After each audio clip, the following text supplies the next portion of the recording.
Welcome back to our channel. Today, we're embarking on a fascinating journey through the pages of a book that masterfully intertwines history, politics, and economics. This exploration takes us from the struggles of the Jamestown colonists to the rise of democracy in England, and from the harsh realities of Stalin's Soviet Union to the economic stagnation in Qing Dynasty China. It's a comprehensive look at how societies have shaped their destinies through the evolution of political and economic institutions. Let's dive into these compelling stories and uncover the lessons they hold for us today. In essence, this book is a profound exploration of how political and economic institutions shape the prosperity and poverty of nations. It traces the impact of these institutions from ancient civilizations to modern states, emphasizing the critical role of inclusive versus extractive institutions in determining a country's economic success or failure. Across these chapters, the book examines how the nature of political and economic institutions shapes society's trajectories. Using examples that stretch from colonial North America to late imperial China, it argues that inclusive institutions, ones that distribute power, encourage participation, and protect individual rights, tend to foster prosperity and long-term stability.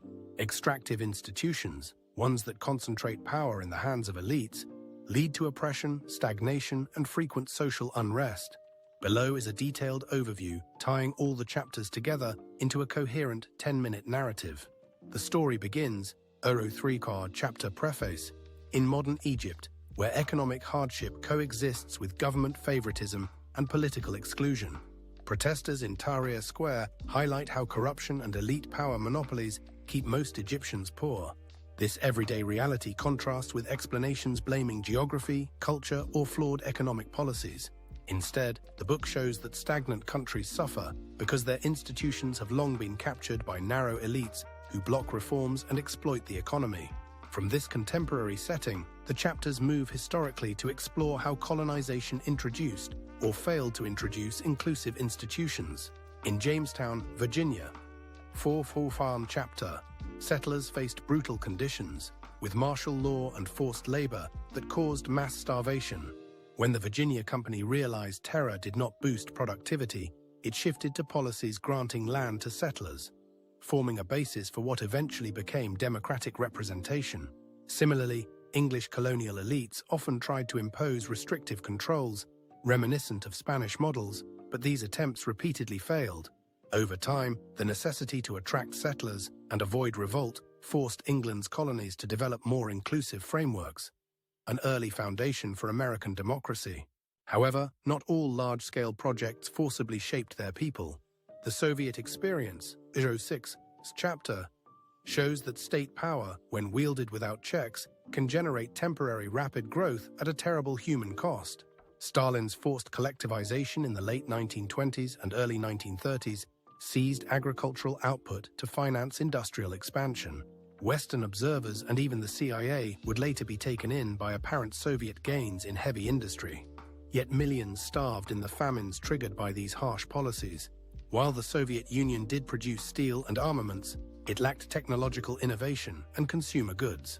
Over time, this lopsided system proved unsustainable. In England, the book traces the long struggle to replace absolutism with parliamentary government. The period after the War of the Roses, Oro 9 chapter, accelerated centralization under the Tudors, but the real turning point came with the Glorious Revolution, 10 chapter. There, Parliament effectively ended the monarchy's unchecked power, ushering in an era where Parliament shaped policy, especially regarding economic growth and naval expansion. This system remained undemocratic for decades, with voting rights limited to male property owners. Yet it was a crucial institutional pivot, opening the door for the later expansions of the franchise. From the early 1700s, 11 chapter, economic battles raged over the wool and cotton industries. Parliament, responding to constituencies like the woolen industry, restricted imports of Indian textiles. Over time, however, other groups, cotton manufacturers for instance, won legislative victories, reflecting how English institutions evolved to accommodate a wider range of interests. These incremental changes paved the way for the Industrial Revolution, fueled by more secure property rights and growing legislative support for innovation. In contrast, other states embraced centralization but remained shackled by extractive institutions. Russia under Peter the Great, 12th chapter, sought to modernize, but the country's absolutist structures stifled any deep transformation that might empower broader segments of the population. Spain similarly unified under absolutist monarchs, but the influx of American silver, the expulsion of Jews and Moriscos, and inflexible policies ultimately led to financial crises and economic decline. China, under the Ming and then the Qing dynasties, 13 chapter and 14 chapter, repeatedly suppressed overseas trade and innovation to maintain stability and prevent internal threats to imperial power. While Emperor Yongle initially sponsored fleets under Zheng He, by the 15th century, imperial edicts made it illegal to build ocean-going ships, effectively cutting China off from an era of dynamic global trade. Similarly, the Qing continued policies that stifled economic potential, favoring stable absolutist rule over participation in the transformative currents reshaping the wider world. The book also explores societies with limited or no centralization, such as the Maya, 07 chapter, and certain African polities, 16 chapter through 18 chapter. In the Maya city of Copan, obsidian hydration research and inscriptions point to a flourishing population that ultimately collapsed under the weight of warfare, weak technological progress, and extractive rule. In Somalia, clan-based organizations resisted a centralized state, fearing higher taxes and loss of traditional power. The result was political fragmentation, which hindered infrastructure, education, and wider economic development. Likewise, Takali in the Sudanese region, described as an independent kingdom until colonial conquest, resisted some forms of modernization for fear of losing autonomy. Returning to the Atlantic world, the book examines the persistent differences between North and South in the United States. 28 chapter. Even after the Civil War ended slavery, the planter elite retained a stranglehold on land and local power. Jim Crow laws, sharecropping, and voter suppression replaced chattel slavery as tools to maintain an extractive racial hierarchy. The absence of real economic diversification delayed industrial progress in the South for generations. A parallel story unfolds in Guatemala, 27 chapter, where indigenous communities were subject to forced labor systems, known as the repartimiento and libreta, designed to funnel cheap labor to coffee and banana plantations. Elites in Guatemala, as in the US, South adapted old coercive institutions to the post-independence period, fending off democratic or land reforms that might have threatened their power. Periodic revolutions or democratic openings were often reversed by coups, ensuring that the institutional path remained extractive and concentrated among a small ruling class.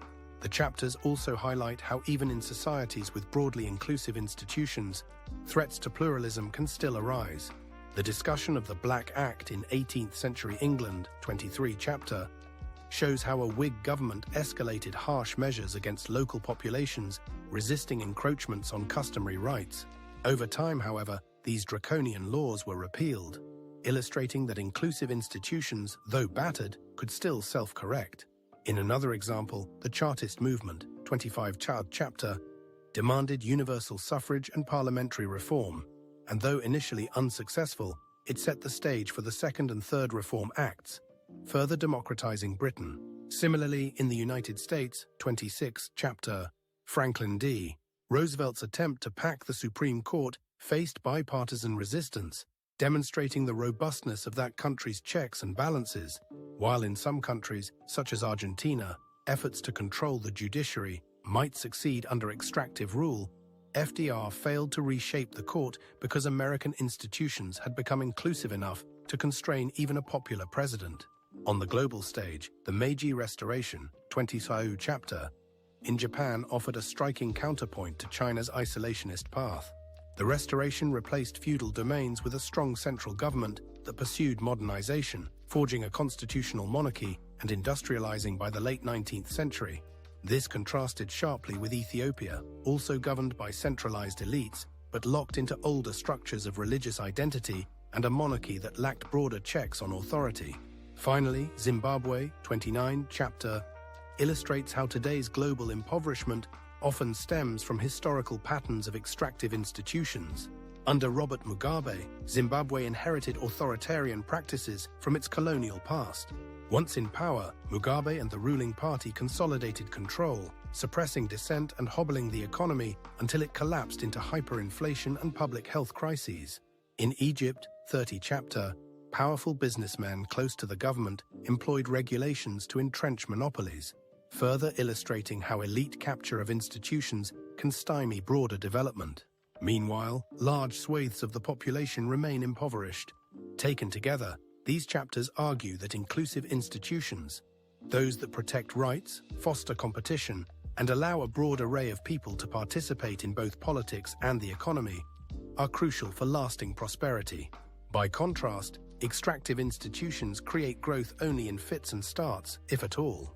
They ultimately fail because they shut out talent, invite corruption, and breed social unrest. Whether in colonial Jamestown, Soviet Russia, Qing China, or modern Egypt, this pattern repeats. The major lesson is that institutional choices, who has power, how it is used, and how that use is constrained, determine whether societies achieve meaningful, sustained development or sink into poverty and turmoil. As an avid reader, I found myself deeply moved by the book's rich tapestry of historical anecdotes and economic insights that challenged my own understanding of how societies thrive or falter. It wasn't just a dry economic treatise. The author's nuanced exploration of institutions felt like a personal journey through time, making global politics and economics feel surprisingly intimate and urgent. The way they connected past revolutions to today's challenges sparked a genuine excitement in me, as if I discovered a secret map to understanding our world. While some repetitive segments tested my patience, the overall narrative left me both contemplative and invigorated, truly deserving of a 4.5 out of 5. As we close the pages of this enlightening journey, it's clear that the narratives of poverty, power, and progress are deeply intertwined across different cultures and epochs. From the struggles in Egypt to the transformative reforms in Britain, each story sheds light on the complex dynamics of economic and political institutions. These chapters not only recount historical events, but also offer profound insights into the resilience of human societies and the continuous quest for a more inclusive and equitable world. If this exploration has sparked your curiosity or resonated with you, I'd love to hear your thoughts in the comments below. Don't forget to like this video, subscribe for more deep dives into fascinating books, and share it with fellow enthusiasts of history and economics. Until our next literary adventure, keep questioning, keep learning, and keep advocating for change. Take care.